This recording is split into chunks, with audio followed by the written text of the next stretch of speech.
Kathleen Nelson. I'm from Brighton, Melrose Island Pond, Essex County. Just so you all know, Essex County has been violently hit twice by wind developers. Hundreds of thousands of dollars have been spent to try and protect the natural resources of Essex County, including the Seneca Mountain Range.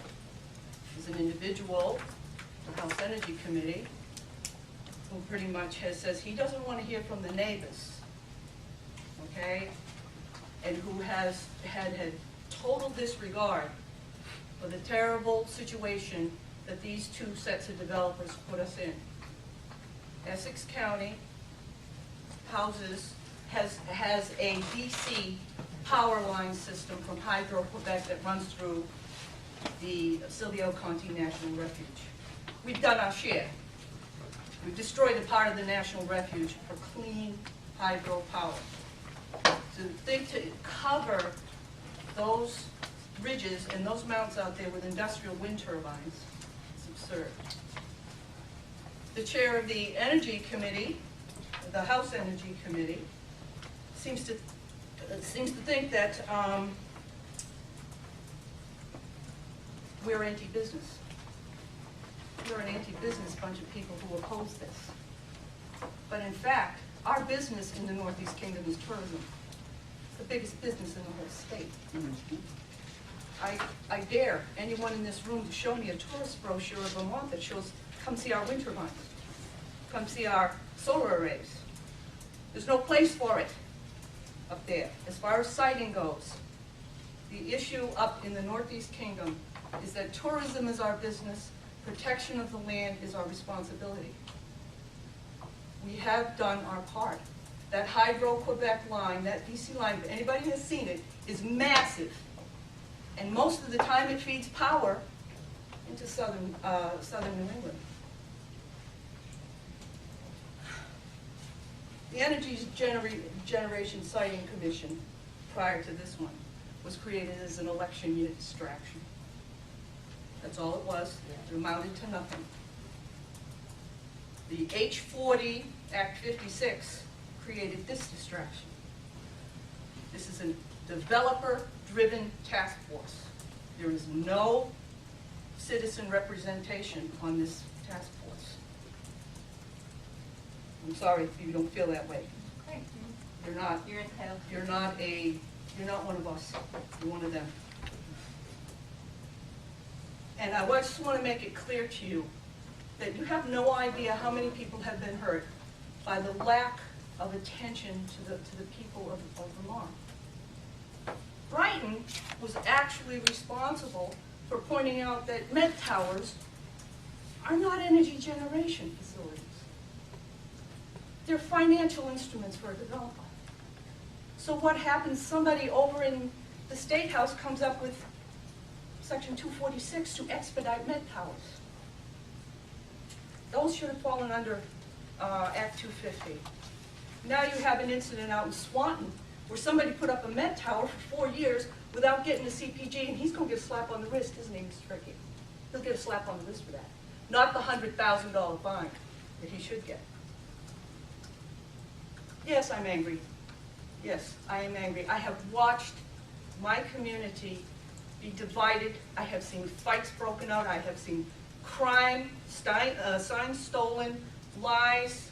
We even had a developer try to convince our autonomous water commissioner to put 4 wind turbines on our water source protection land.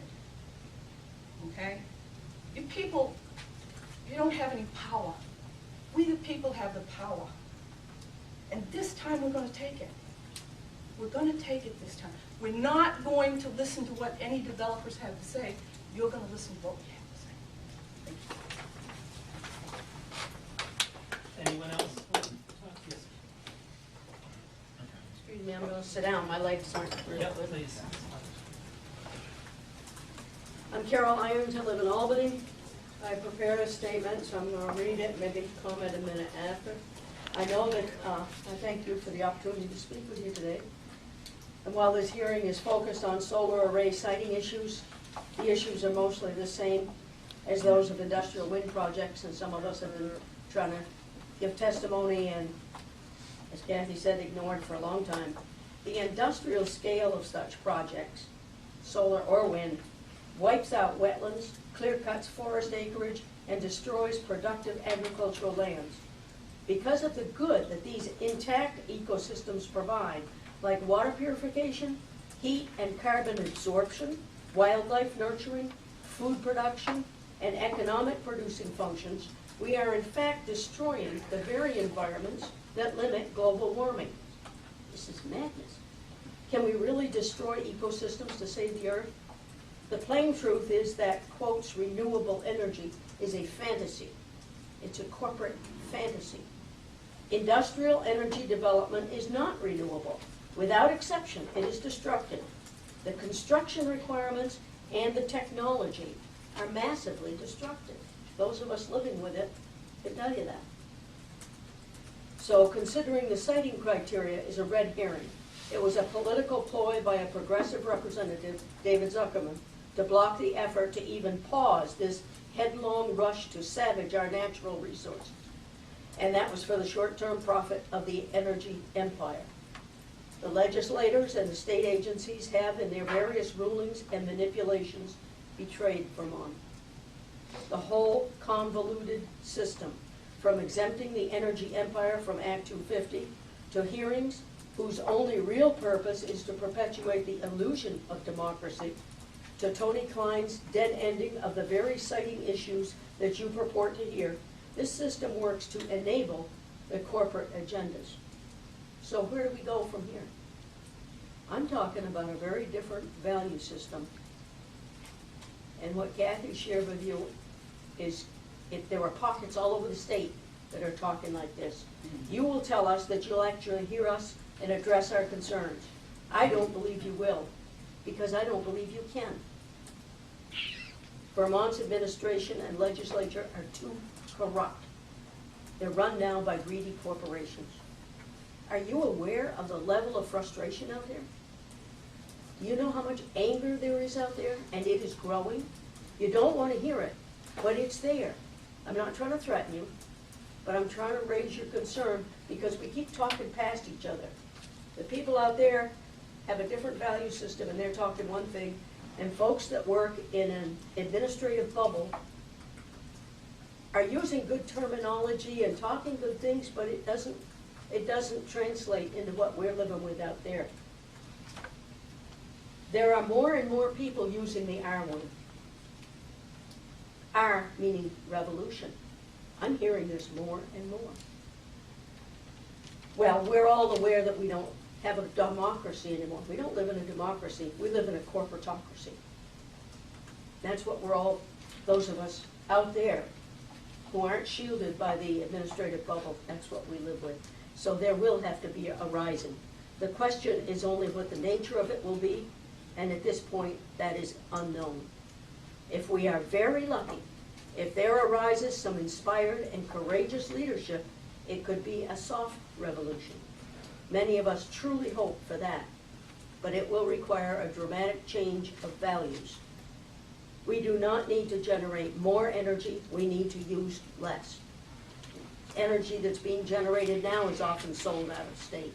This is not our need, so we shouldn't be sacrificed for it. We do not need or want to give over our healthy natural resources to corporations. We need to focus on local, homeowner, small-scale management of energy development and use. And we desperately need to stop all of these unneeded electricity generation development that does nothing to ease climate change. I really hope you'll start listening, because I'm not trying to threaten anybody, I'm trying to caution you. There's a real growing anger out there. And a lot of us are, I have had no interest in coming here. I was urged to come here. I didn't want to because I'm getting tired of this, because I feel like there's just a game going here. And I think you all are well-meaning. You're talking the talk, but it's in a bubble that has nothing to do with blasting mountaintops or polluting rivers or filling in wetlands. The three drivers throughout rural Vermont is tourism, agricultural activities of various kinds, and outdoor recreation. And there's a bazillion small businesses and hundreds of thousands of people who earn their living with those things. And what's going on with these corporations doing massive industrial scale development is destroying those resources that produce the food, that produce the activities, and that produce, you know, the people coming and then going to the small businesses and so on. We're killing ourselves, and we're going to fight that. Hey, thank you very much.